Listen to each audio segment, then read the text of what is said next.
Hello, and welcome to this week's episode of A Mic on the Podium with me, Michael Seal. Today, I wonder if I might ask a favour of you. The podcast has gained a very loyal following, with downloads and listeners well above average, and it's even been added to the National Sound Archive at the British Library. It would be wonderful if more people got to hear about the podcast, and you can help by leaving a rating and review on Apple Podcasts. Over 42% of all of the 33,000 downloads so far have come from Apple, and leaving a rating and review there really helps the podcast gain traction and visibility, and really help it reach a wider and bigger audience. I would appreciate your help, and thank you for being such loyal listeners. Today, I conduct a conversation with a Dutch conductor who, after spells as music director in 2 German opera houses, has gone on to conduct in both opera house and the concert stage worldwide. Since recording this interview, he's been announced as the next chief conductor of the Belgian National Orchestra, starting in 2022. It's a real pleasure to welcome Anthony Hermus. Anthony, it is lovely to meet you, to see you, and to hear you. How are you? I am fine. Thank you, Mike. Yes, I'm in Amsterdam now at the moment. I just returned from a concert in Groningen, which was for the radio. And now I'm sitting here and chatting with you. Wonderful. We all have our own stories about last March. I was actually in a car driving south from Birmingham to London to go and work with the BBC Concert Orchestra on a late stand-in for Bram Tovey, when I got the phone call saying, Mike, it's off, turn around, go home. You were working at English National Opera, putting together a production of Rusalka. How near to the first performance were you? And how did it sort of come through to you that, it was going to be off? How did it all happen for you? It was, as if for everybody, it was a very strange period. I remember we had the Sitzprobe. At that morning, we had the first Sitzprobe. I had an orchestral lecture and a Sitzprobe. And before, the messages of the Netherlands came already through, because the Netherlands closed down the Thursday before already. So what happened? We were rehearsing in the UK at ENO, and I had the show of Figaro with Opera North on the Saturday in the Lowry in Manchester. So all my friends already were in kind of lockdown. And I remember walking down the streets of Manchester, feeling so incredibly privileged that we still had an opportunity to perform the Figaro. And the production of Opera North was very special anyway. And I remember that night very well, and it will always stay in my memory. And then Monday was lecture and Sitzprobe, and we were 2 weeks before the first night, and then we got the message from ENO, it's going to be it. And it was a very special also because it was the first day for the team in the theater. So they were lightning. Klaus, our set designer, was lightning, and he made as many pictures as he could of the production from Tatiana Gurbacha, which was on the way to be, in my opinion, a very, very beautiful production of the Rusalka. I mean, the piece is gorgeous anyway, but the production was also with singers like Corinne Winters and David Bud Philip, and it was on such a good road, in such a good energy. So it was, it was a real disappointment that happened. And are there plans for it to come back in the future? Told us it's high on the list of productions they want to get along again. But they have a lot to solve, of course, at the moment themselves, and like any other company. So we'll see, but it's on the list, I was told. So we'll see. Well, talking of lists, as you know, as a listener to the podcast, I have a list of questions. And the first one is always, when did music come into your life? How did it first come into your life? What instruments did you play? And all of that. When did music first happen for you? All of that. Okay. When did music first happen to me? Well, it happened through my father. My father was the conductor of the church choir in our hometown, Oosterhout, in the south of the Netherlands. It's a little town, and the church was quite big. And my father is my first example in conducting. He was very special in a way. He had 3 years of music education with violin and a little course of beating technique. But he managed to make a church choir sound better than they could. And he was really a people manager, making them come to the rehearsal. He started with 9 persons and he ended up with 45 after 20 years. And not only older people, but really also young people in the chorus. So he is, for me, my first conductor and example. And when I was a little kid, 6-year-old, I landed behind the piano. First we had a little organ in our home, and then I learned the notes and all these things. And then my father already quickly said, you go to a real piano teacher, well, which I did. Then I joined a youth choir, which was very important for me in my life. It was the Dutch Nightingales. They were situated also in the south. And I was starting to sing, but my vocal qualities are, let's say, you can have a big discussion about that. The conductor of the chorus noticed already very quickly that it was maybe a good idea to get this beautiful alto voice of mine behind the piano, which he did. And I started to accompany all the rehearsals, reading from sight, but also listening. Okay, it's a soprano who needs a little help. Okay, and so I started to be the fixed accompanier of that fantastic chorus, and we were making tours, and all my big youth friends are the people from that chorus, and And I studied piano with different teachers. I had one very crucial experience, which brought me later to opera. When I was 13 years old, I had my second piano teacher. He was a wonderful accompanist. He is still accompanying here in Holland the radio choir, Ben Martin Weijand. And he took me to a piano dress rehearsal of Carmen. And I was 13 years old. I have never seen any opera before, and I had no clue. But he said, "Can you turn the pages, please, for me?" Well, of course I could. And so I went along, and it starts. And really, Mike, after 5 pages, I think I didn't turn anymore. I was only looking on stage. What the hell was happening there? And I felt totally in love with this music, and with the fact that so many people created such a beautiful show. Well, then I went to a gymnasium, as they called it then in Holland here. And at a certain point, my second piano teacher, who was very generous also, said, "You know what, Anthony, you should go to the music conservatory, and you should go to that teacher." And that teacher was Jac de Thiège.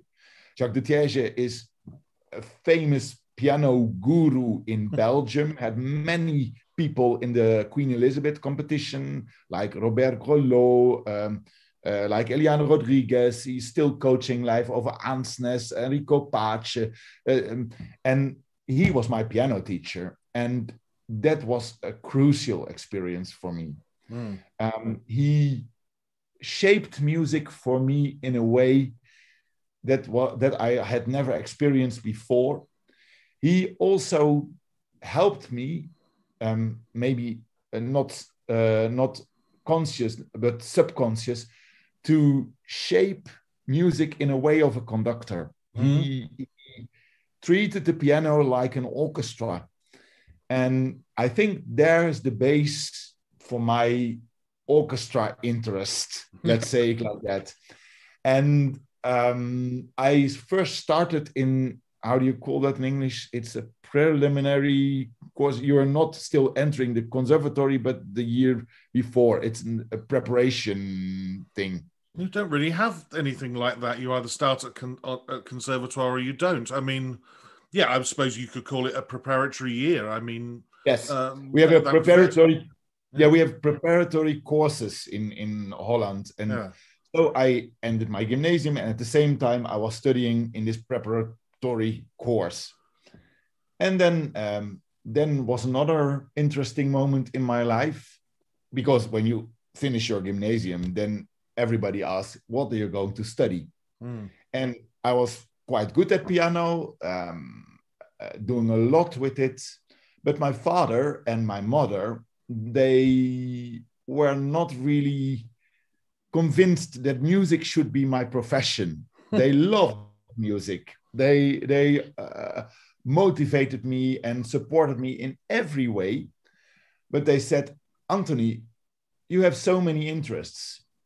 In their opinion, a musician like a pianist or an organist, because I played the organ also in churches, of course, could end up as playing at a wedding of somebody for 25 guilders at that moment still, and a bottle of wine. And maybe they asked then what you do in your daily life.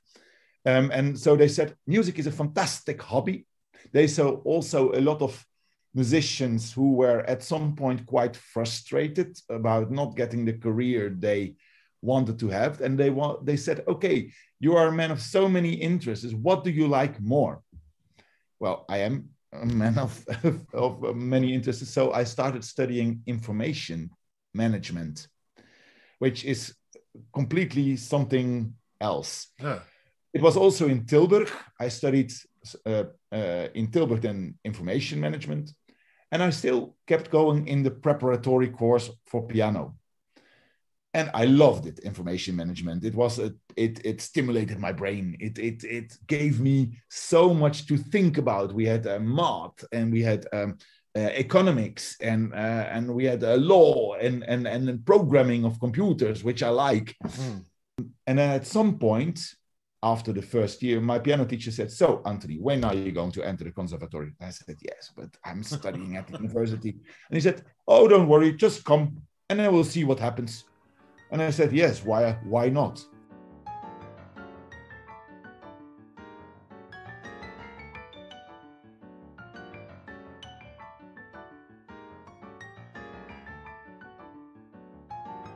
So do you think that your 1 year or your few months of studying information management has helped you at all as a conductor going? I mean, you mentioned things there like, statistics, economics, all of these sort of things that, when you're running an opera house, which you did later on in Dessau, do you think that helped, or do you wish you'd stayed a little bit longer and maybe it could have helped even more?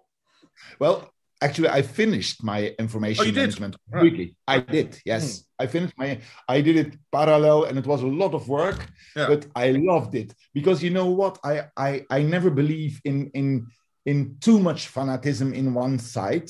I think it's always the balance who makes it.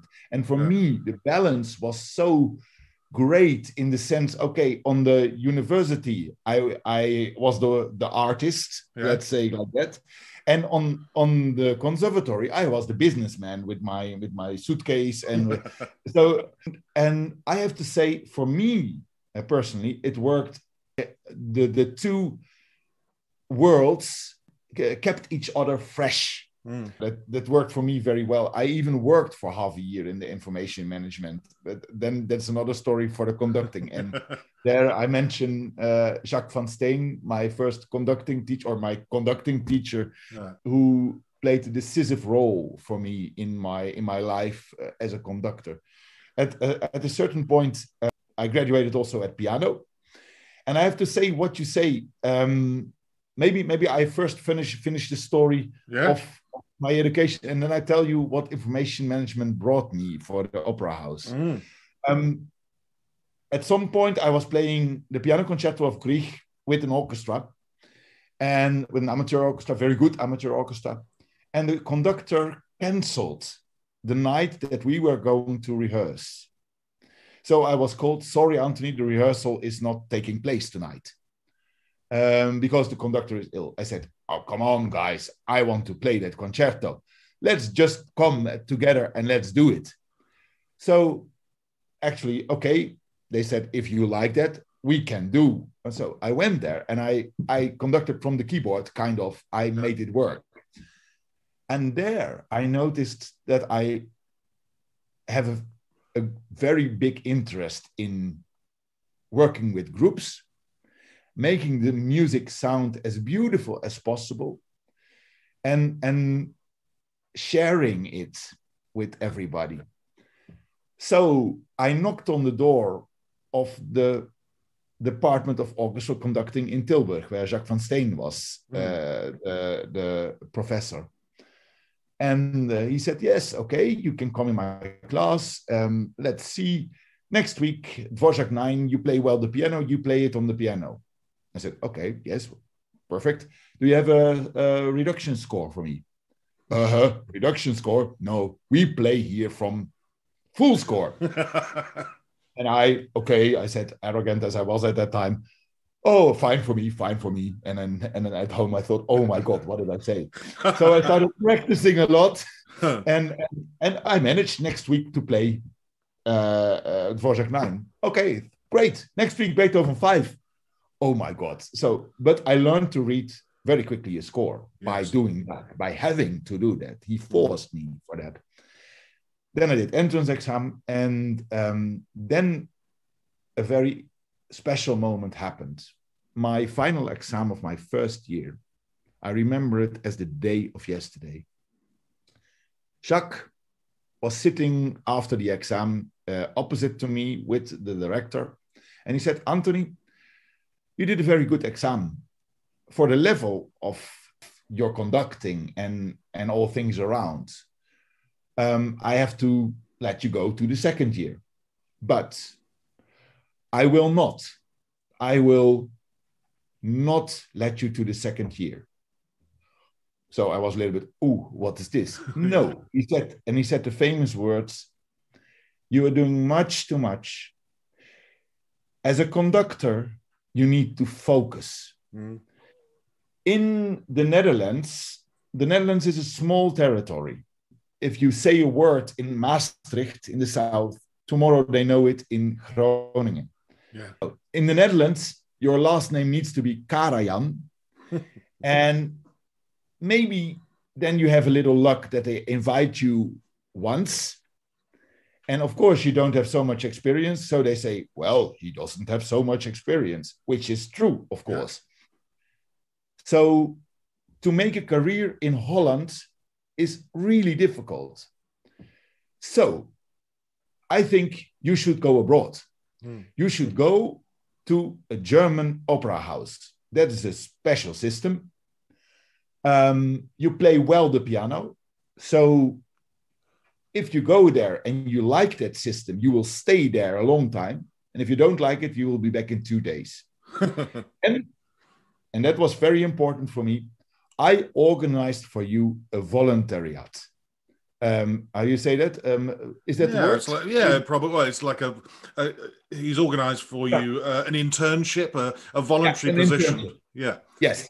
I organized for you an internship in Hagen, which is a middle theater just under Dortmund, in the Ruhrgebiet of Germany. Yeah. And I know the new general music director there, Georg Fritsch. I know him very well. And he was also already once in our classes. He saw me playing. And you can go there for 2 months. And he has a vacancy for 2 months for somebody who wanted to have unpaid leave or something. Just go and have a look. So I went there. And I played 25 hours a day piano as they do. I accompanied auditions. I accompanied stage rehearsals. I studied roles with the singers. I worked in the library. I gave cues to the light man. You can't think of it, I did it for 2 months. And I loved it, Mike. I really loved it. To be part of that team, to build really a special performance. And then every night, a different performance. The one night you have Don Carlos, the other night you have Electra. It was amazing. And after 2 months, the intendant called me and he said, what are you doing the rest of the year? Now I said, well, I go back to Netherlands and study. No. You stay here. He said, we want you to stay. So he offered me a job, very bad paid, I have to say. But he offered me a job. And the general music director, the generaal muziekdirector, he said, Anthony, nice that you stay. I also give you something to conduct. And he became my second conducting teacher. My first performance was then in December, Land des Leggens from Lehar, in my much too big tails. And I went in the pit and I asked, of course, as you do, when is the rehearsal? But it was the 20th performance or something of Land des Leggens. So everybody said, no, there is no rehearsal. You know it, we know it. So you just go. Now, and Mike, I can tell you, as you will understand, then you learn a lot in 3 hours. Yeah, I'm sure you do. And it was fantastic because the orchestra was very, they are used to getting young people in the pit. So they just went a little bit more in the front of their seat. And now it was just, I conducted and I loved it. And at the end of the performance, Georg Fritsch was standing there. He gave me a compliment. He said, very well done. You know that one passage that went wrong? You went with your baton to the left. You should go to the right at that point.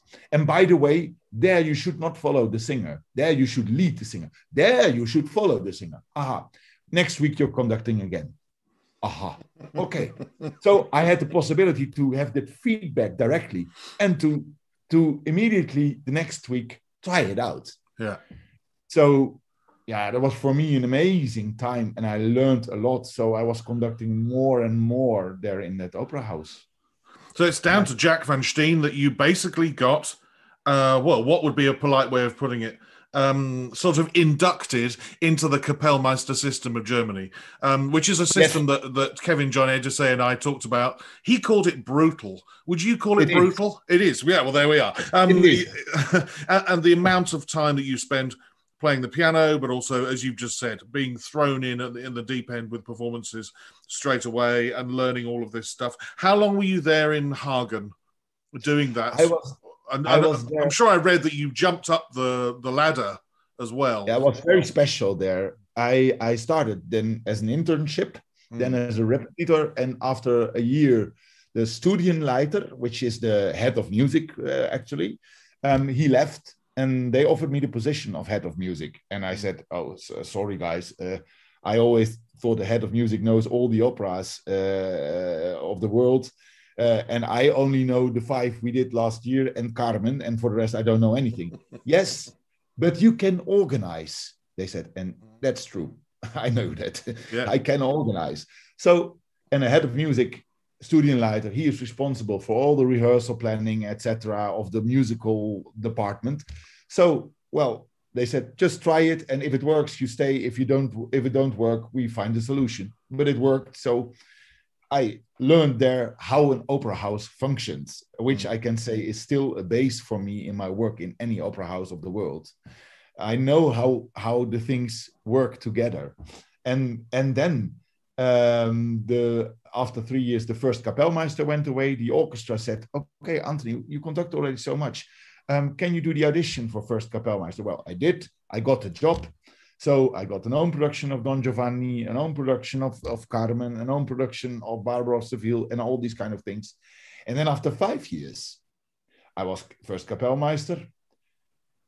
The GMD, the Generaal Muziekdirector, got another job, and they were left with a vacancy for the General Music Director. So they were trying out several people. The orchestra didn't like that. The orchestra didn't like the other. You know how that works. Yeah. And then suddenly in an orchestra meeting, the orchestra committee put up the question, we have a problem, and can we just vote?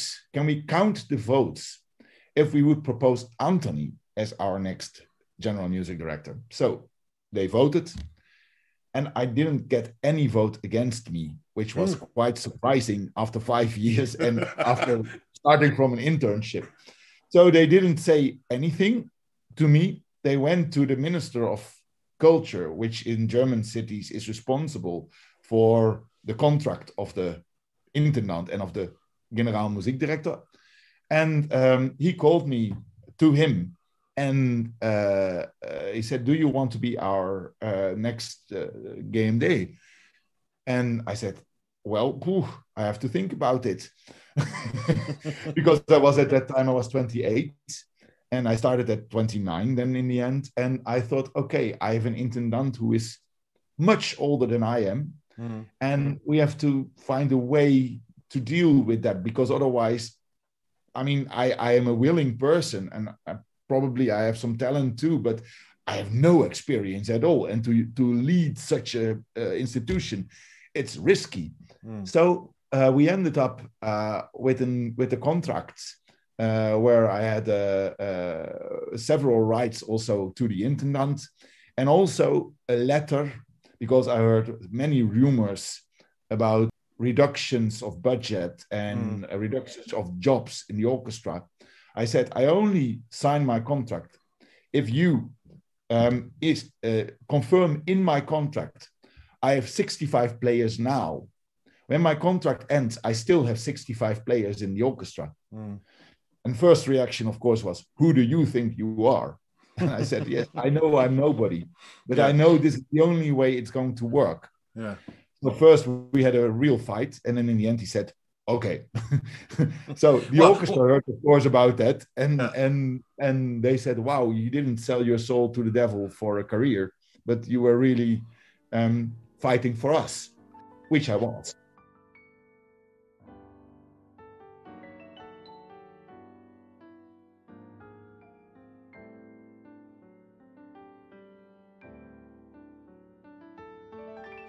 What we found out was that you were a man of principle and you didn't want to see your orchestra reduced, which is first and foremost very important. By not having anybody voting against you, to a point, I'm not surprised. Of course, as an orchestral musician, and we're both smiling at each other, of course I am surprised, because I know what musicians are like. But the reason why I'm not surprised is that they saw you grow, and that's the point. I've had the similar situation with the CBSO where they saw me conduct basically one of the first times I ever conducted. And if you keep improving, they're going to stick with you. And if they see that there's potential and they see that there's somebody there who they can work with and are happy to work with, they're going to carry on working with you. Anytime I ever feel depressed about my life as a conductor, I look down at a spreadsheet which tells me I've conducted the City of Birmingham Symphony Orchestra over 250 times. Well, I can't be that bad. Exactly. And that's my point, is the fact they've seen you from the very beginnings and go through all of that and work hard. Let's face it, Kapellmeister system is hard. And they've seen you work and work and work and improve. And therefore, just one more step isn't going to harm anybody, at least musically. Whether you can deal with being the GMD of a whole opera house in a town and dealing with the bureaucracy, that's not their worry. They think musically it's one more step. I'm sure he'll do it, and you did, and that's why I'm not surprised at all. Before we leave Hagen and before we leave mentors and teachers, you mentioned that Georg Fritsch used to give you tips. Go to the left and not to the right. Did he have? Other than comments like that after performances, did you seek his advice, or did he give advice on conducting technique? What was he very much into the technique of conducting, or was he somebody who would look at the whole, the scores and as well as looking at, directions of how to do it? How did he teach you? He was also a very important mentor for me in the sense, I worked very closely with him also when I was his assistant when he was GMD. Then I worked for him. I worked with the singers. I prepared everything. But he was in many ways very important for me. He has a very, very special sense for sound. He was a solo cellist in Gera, and he played a lot in Staatskapelle Dresden. So he was really immersed in the German sound. Yes. And for him, it was extremely important, the relation between gesture and sound.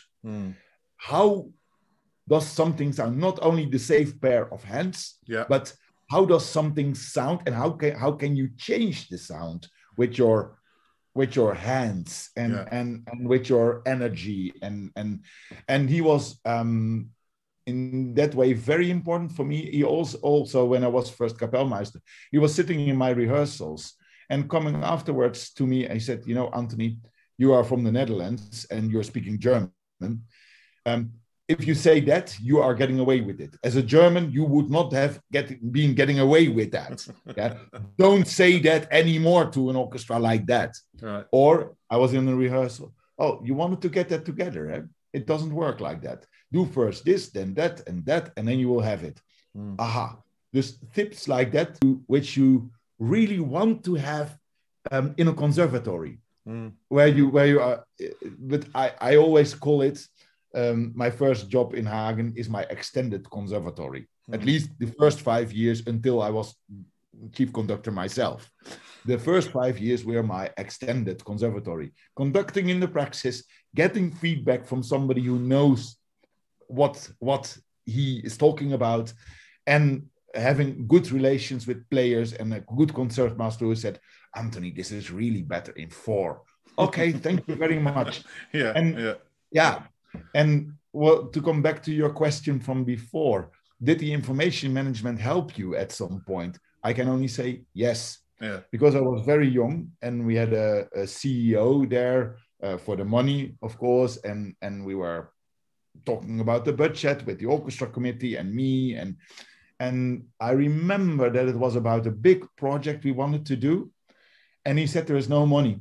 Look, this is the budget of the orchestra, and he put a spreadsheet in front of us, and I kind of with the sense I thought this is wrong. So I went a little bit clear and I said, sorry, Mr. CEO, I think this need not to be at the left side of the balance, but maybe at the right side of the balance. And by the way, you're counting this like that, and you should, in my humble opinion, I have nothing about it. I think you should count it like that, because so maybe you just revisit this thing one time. And the orchestra committee, their mouths were open. How do you know? I said, yeah, sorry, I studied this. And it never happened again, needless to tell. Yeah. So that in that way, it helped me. It helped me to think also analytical and logical, and also to have in the communication with people. We learned also a lot about communication. How do you deal with people? Because in the end, conducting is a lot about that. Absolutely. I mean, interesting that you mentioned about your first 5 years being like your extended conservatoire.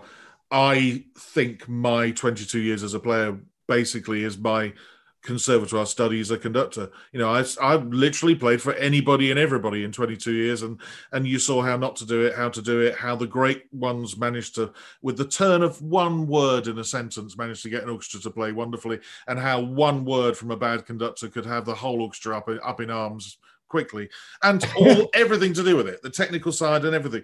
And I think you're right, that extended period, whether you're an assistant to a conductor who's willing to share and willing to show and willing to teach and willing to be a mentor, I think it's really important. At this point, I asked Anthony about his time as music director at Dessau Opera in Germany, and specifically about conducting Wagner's Ring Cycle. He told me how they tricked the local government into agreeing to stage the Ring, and how he went about studying the score with the invaluable help of a close friend of Carlos Kleiber.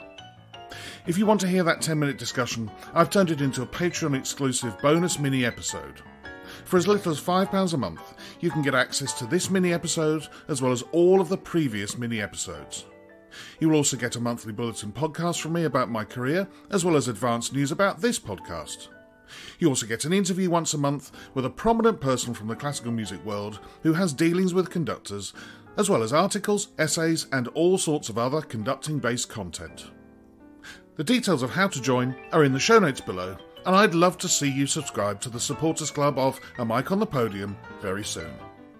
Now, back to my chat with Anthony Hermus.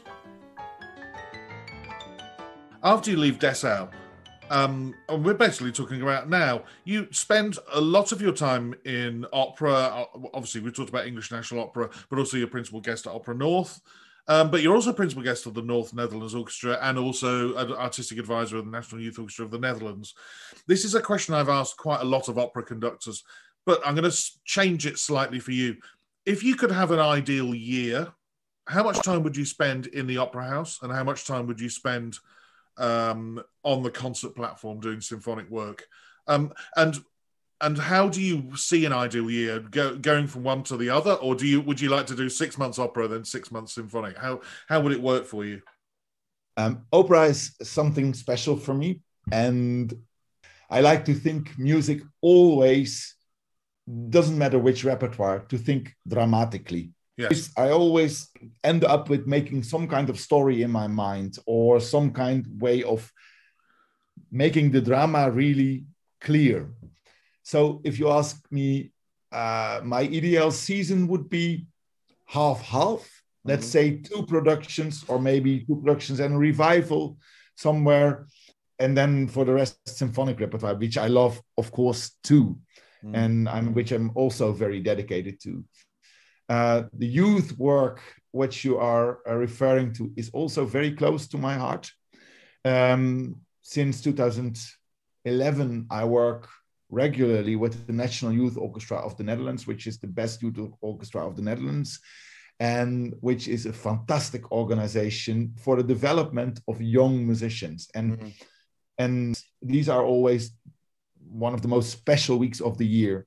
The first day is most of the times kind of a catastrophe, because you think, oh my God, how are we going to play Heldenleben? Yeah. But at the end, the last days and the concerts, they are always full of energy. And I have to say, most of the times in my projects, on such a level that many professional orchestras could be jealous. Yeah, I agree with you. I do the same with the City of Birmingham Symphony Orchestra, and some of the concerts we've done, reviewers have said, if you shut your eyes, you would never know. You would literally never know that you were listening to an orchestra of under 21s, or, yes. And as you say, the energy that they give off, but it's not just in the concerts, it's in the rehearsals. It gives you some energy. You leave days like that tired, but not dead on your feet, because, they give you so much energy back. And also, my last experience was with the Australian Youth Orchestra. I was a few weeks in Melbourne, and they asked, can you hang on another week and do the Australian Youth Orchestra Mahler 4? I said, yes, okay. And I remember they worked already 3 days, and I came in and I conducted the whole thing through. I went to the rehearsal, and let's see what happens. But the first run, really, Mike, it was better than the last time I did it with another orchestra. And I thought, oh my God, and I have 3 more days, which made me think, okay, so the only limit here now on this whole thing, it's me. Yeah. If I have ideas, if I inspire them, it's only getting better. And which was the challenge. And I think I succeeded in that, but it was magic. It was really magic that. But you and yeah, for youth orchestras, I said it. I have a soft spot. Yeah, I'm now going to the RNCM when it all works out with the quarantine and things like that at the end of June, just because I just love working with young people. Oh, I've just spent a week in Glasgow at the Royal Conservatory of Scotland working with students, but I also worked with the conducting students there. And I know that you're visiting professor at the Amsterdam Conservatoire. How important is teaching conducting? Who from the past, be it Jac or be it Georg Fritsch or even Richard Trimborn, who do you think have you taken things from them that you now use as a teacher? What's your teaching style like? If you were to give me a conducting lesson, Anthony. Oh, that's an interesting one. I started teaching. I started really teaching now, I think, 2.5 years ago.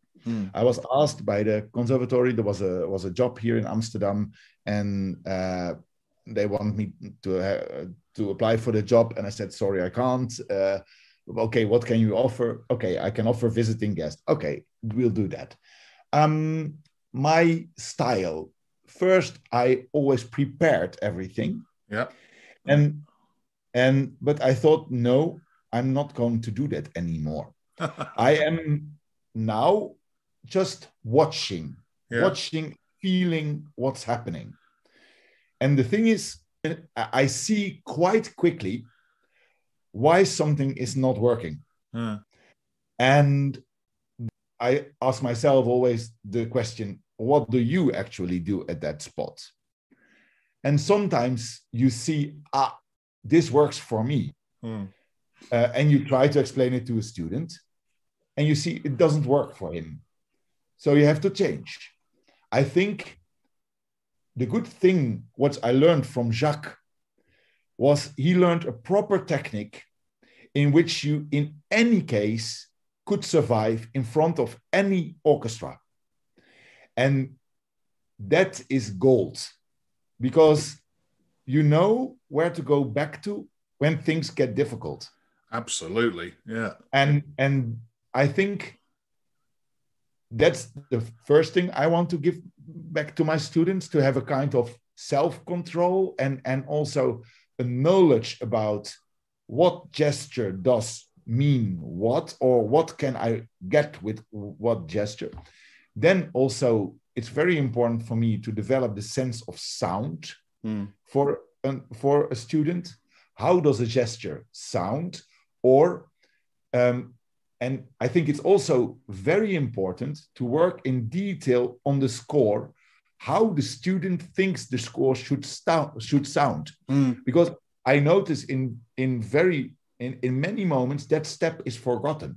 And I think to develop the imagination of a student about a certain score is one of the best or the most important things you need to do. Yeah. And it's great. I have two colleagues here in Amsterdam, at Spanjaard and Karel de Zeure, and we form a great team together, because teaching conducting is something you can't grasp it. No. You can't grasp it. I always say, when somebody makes a handstand in front of an orchestra and it works, who am I to say that this is rubbish? Absolutely. If it works. Yeah, absolutely right. But for me, it's important that every student finds his own voice in how he wants to communicate with the orchestra. And we have in Holland also a wonderful program, in the National Master of Conducting, where also Ryan Bancroft was a member of.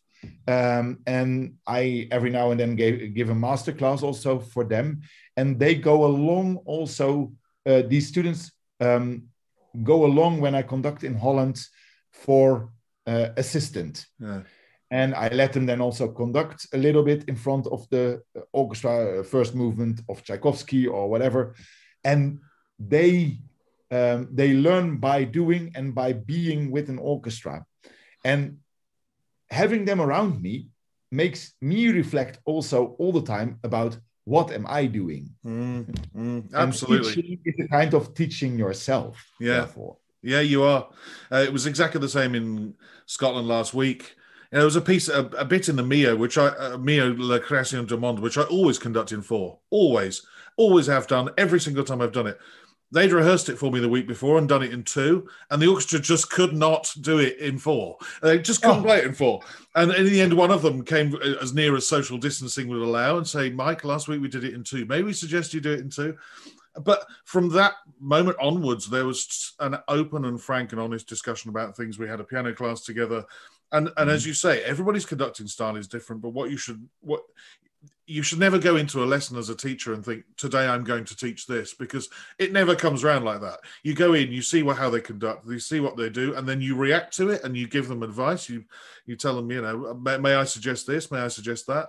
And it is so much freer than being a violin teacher, where you have to start with scales and studies, and then you might get onto your pieces afterwards. It's not like that. People conduct, and something could be brilliant for 5 minutes, or something could go wrong with the upbeat before anybody's made a sound, and that's what it's like. So, one final question, which you'll know that every conductor, because you've listened to quite a few episodes, I know. You'll know that every conductor is asked this question, and maybe you inform your students with this, or maybe you don't. When you come to learn a new score, do you sit at the piano and learn it at the piano, or do you just do it with your inner ear silently at your desk?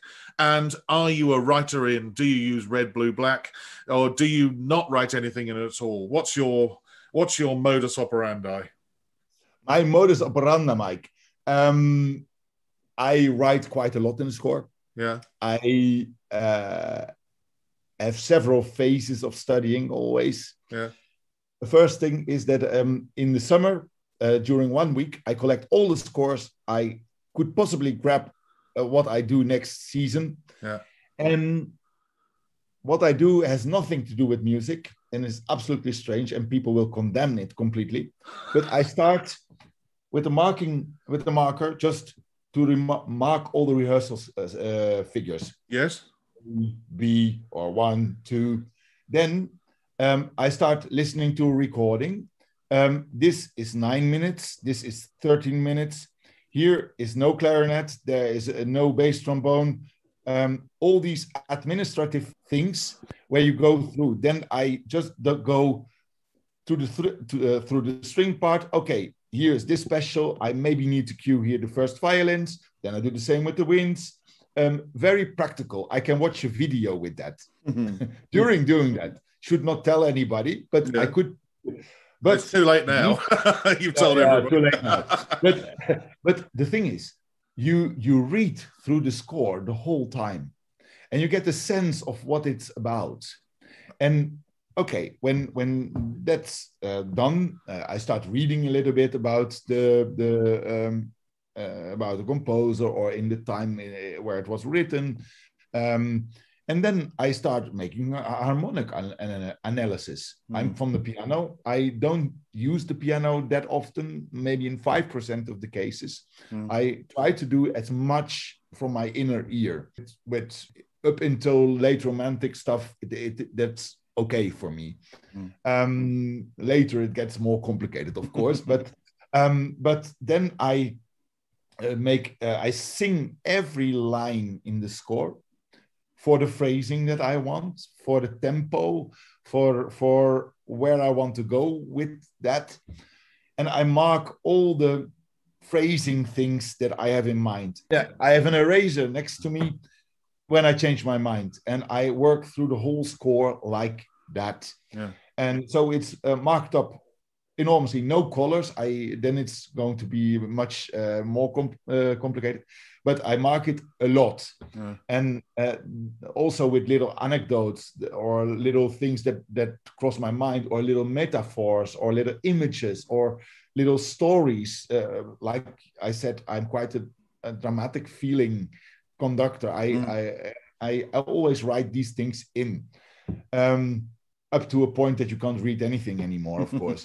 But at that point, I feel, okay, I could be ready to conduct this. And then you go to the first rehearsal, and then you hope that you were right. Yeah, absolutely.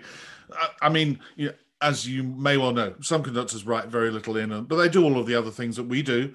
I feel, and especially listening to your story about Richard Trimborn and the things that he's written in his piano and vocal scores from great conductors, be it Carlos Kleiber or whoever he's worked with, these things, if you keep them and you keep your experiences, I mean, I've written things in my scores from when I remember playing them for certain people, yes. And they're nuggets of gold that, you might forget. I might, in 10 years' time, I might forget that somebody said that in a rehearsal. So it's more important that I write it in. But yeah, it sounds like, you and I go through a similar process. I do some admin work, 2 steps of admin work before I even get to put a recording or 2 on. And then yes. I might do some research. But things like I mark in, I've got my own special marking system to do with the rehearsal numbers. I draw red lines across when there's 2 systems. I don't want to get muddled up. The boring stuff, I used to do all of that sort of thing late at night whilst playing online poker. All of those boring jobs, you can do it. You can do it. That's exactly what I mean. I could watch a video during that. Yeah, exactly.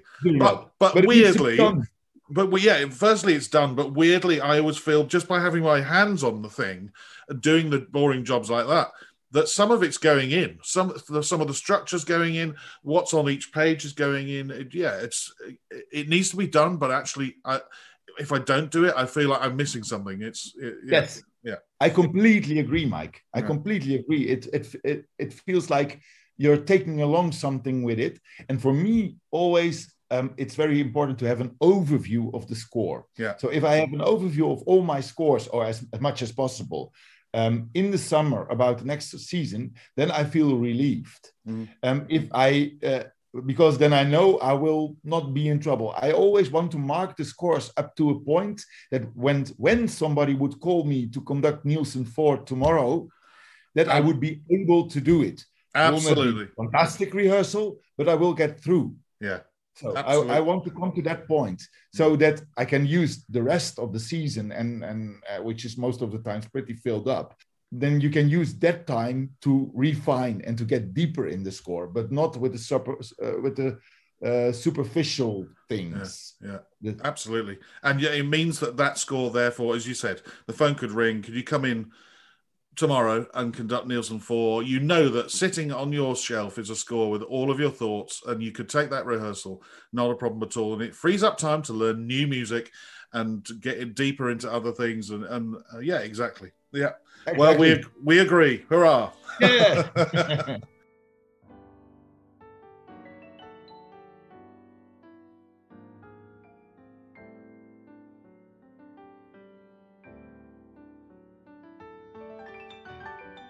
Anthony, it's that time. It's the 10 questions, and you will know that I always start with, what sound or noise do you love, and what sound or noise do you hate?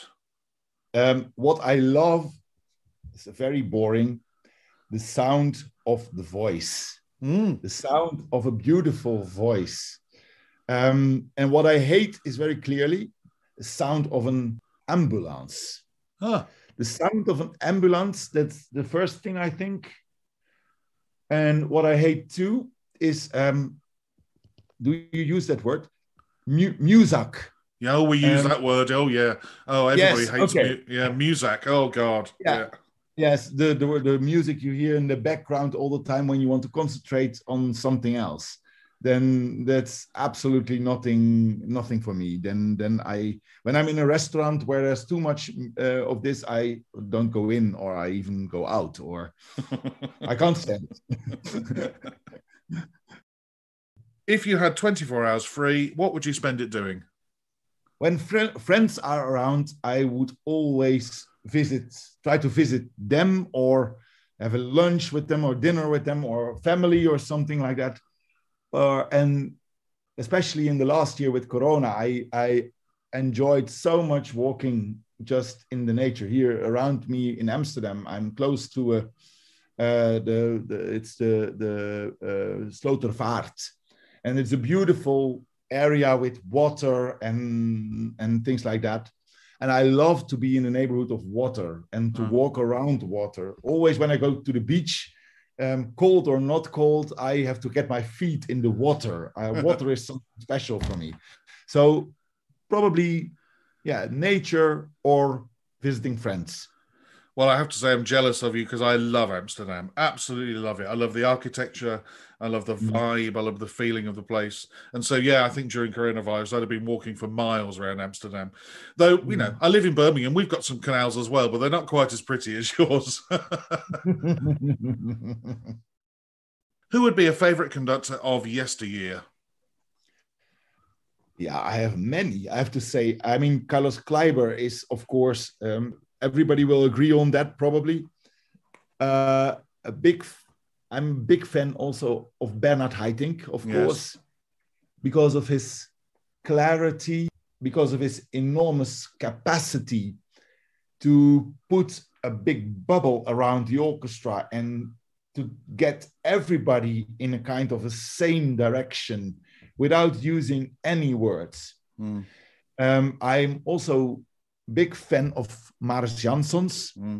I saw him lots of times rehearse here with the Concerto Orchestra, and I have to say, I never saw in my life a person who could rehearse so effectively and not lose 1 minute of an orchestra than Maris Janssons. He had such a clear vision of what he wanted to do with his time, and his performances were with the Concertgebouw. What I heard here was always very impressive, and of course also Claudia Abado. What he can do with his hands and with his energy. Yeah, that's not from this world for me. Brilliant choices. And now the question, which some conductors hate and some conductors don't seem to mind at all. Ah, And who would be a favorite current conductor? one of my absolute favorite still living conductors is Herbert Blomstedt.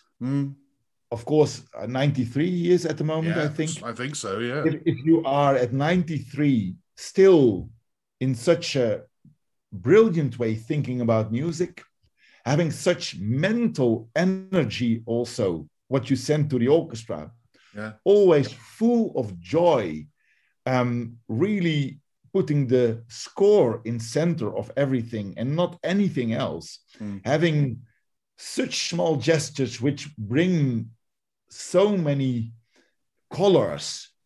Well, I saw him a few times rehearse here in Amsterdam, which is absolutely fabulous for me. And I have to say, I'm also a big fan of Andrus Nelsons. Yes. Andrus is for his complete dedication to music, for his complete dedication with his full soul to music. It's also his full body as well. I mean, having played for him, Yeah, there isn't a gesture he won't use to get the sound he wants. And going all the way back to you talking about Georg Fritsch, talking about the gesture making the sound, there is a conductor, Andrus, who really will do anything, and it doesn't matter how ridiculous he looks doing it, to get the sound he wants from an orchestra. And I think, brilliant choice. Absolutely brilliant choice. What is the hardest work you have ever conducted? The hardest work I ever conducted. For me, it was Tristan und Isolde. Hard in the emotional sense of the word. To get to the essence of that piece is endless. Just endless. If I should give another answer, I would say also the Seventh of Mahler. Ah, yes. Yeah, especially the finale as well. That finale. The finale. Yeah. It to make a good concept about tempi and sound of the finale of Mahler 7. That's a challenge. And quite recently, also what I found was hard, but in the end was gorgeous to do, was to conduct Corngold, Die Tote Stadt. Oh, now I am jealous. You've conducted Die Tote Stadt. Well, now Yes. I'd love to conduct that piece. I'm a massive Corngold fan. I asked for 5 years running for the CBSO to let me do the symphony, and finally Stephen Maddock relented and let me do it.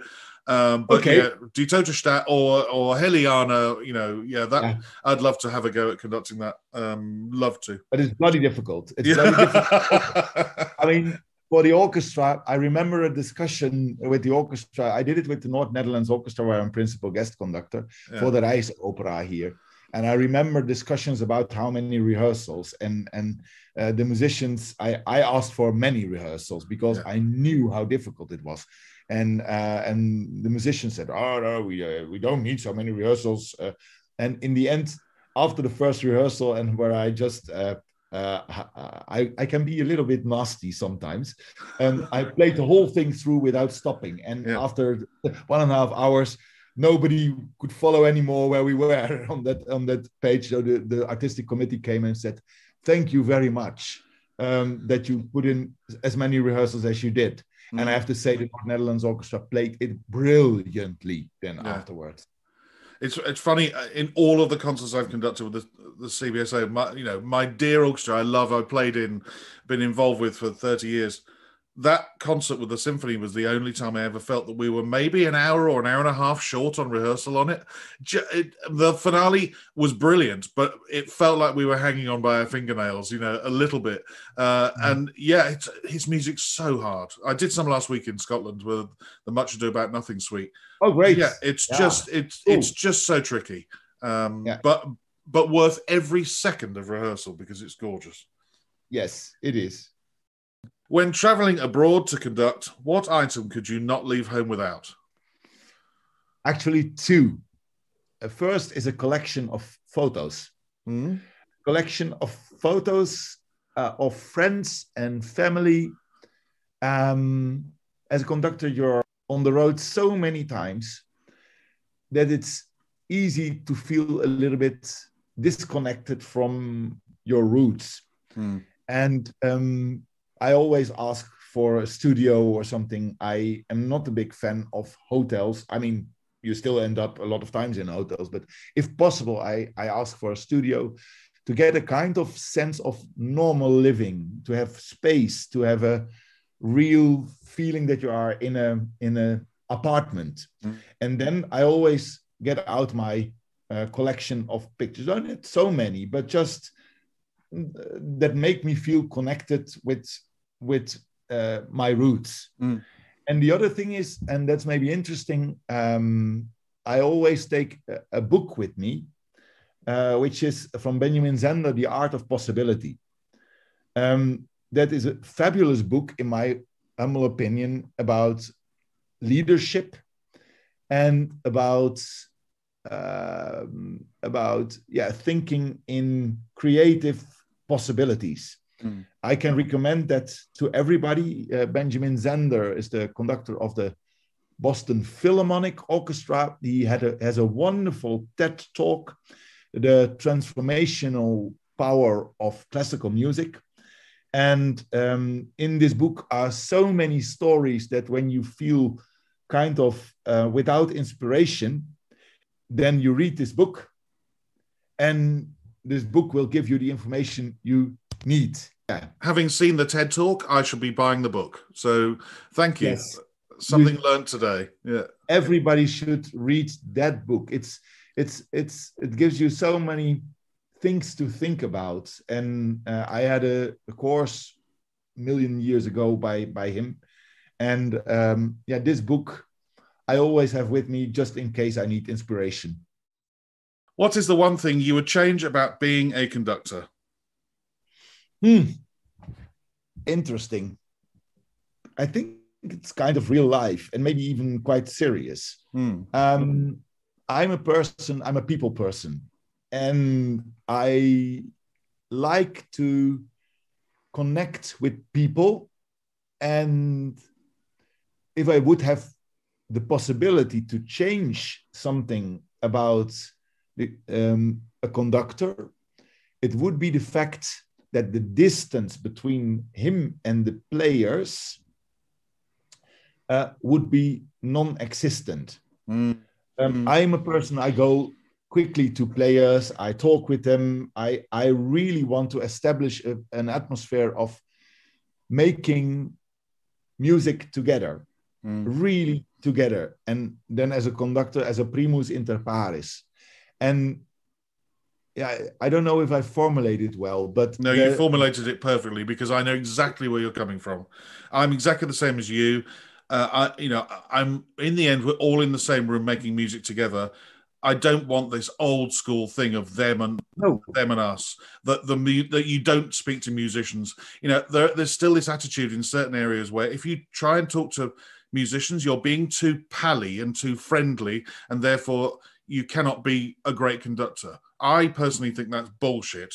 And I think that to get the best results is to speak to the musicians. And so to shrink that gap between us would be brilliant. So yes. What you said was perfect, and you couldn't have put it better. Absolutely. Okay, that's good. What profession other than your own would you like to attempt? Difficult.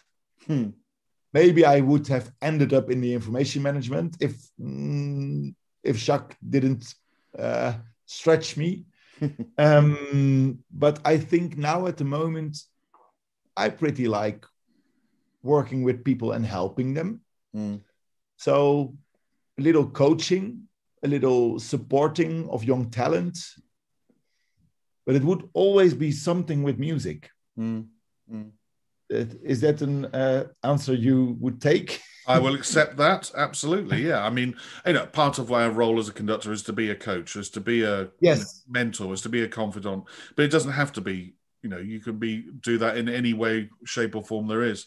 And actually, I think at conservatory level, more time could be spent on the non-musical things, the things that, we all need to know when we leave the shelter of the conservatory and go out into the big world. And it's not necessarily about the shape of phrasing or the architecture of a symphony or whatever. It can be about all sorts of things. It can be about the psychological state. It can be about, organizing your diary and all that sort of stuff. So, yeah, perfectly acceptable. Absolutely right. If the world were to end tonight, what would be your choice of final meal and drink? Well, I would eat sushi. Oh, I love sushi. I am a big sushi addict. yeah. Back to the time in Hagen where we had a big sushi restaurant next door, which was our second canteen. And yes, and if you ask what would you drink, maybe not together, but I am completely fond of cidre. I know it. Yeah. Cider. Cider. It's a little bit dangerous because you drink it like lemonade, but it is fantastic, and I love it dearly. And have you had any of the West Country of England ciders, the stuff that goes into the barrel at about 8% and then comes out about a month later at about 11%? No, not yet. I had the ciders in France. Yeah. In Brittany and Pays de la Loire, and which was where they were fantastic, I have to say. Well, if you're ever in Birmingham, I know just the place to take you, where I can buy you a pint of some very, very, very individual cider, and it would be a joy. Much as it's been chatting to you over the last hour or so. Thank you, Anthony. And as I said, next time you're over here, the ciders are on me. Great. Thank you very much, Mike.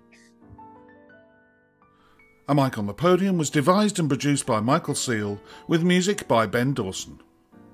Next time, I chat with the first Danish conductor to appear on the podcast. Over a very distinguished career, he's held title positions in Denmark, Sweden, Italy and the United States. And since 2016, he's been chief conductor of the BBC Scottish Symphony Orchestra. But until then, bye-bye.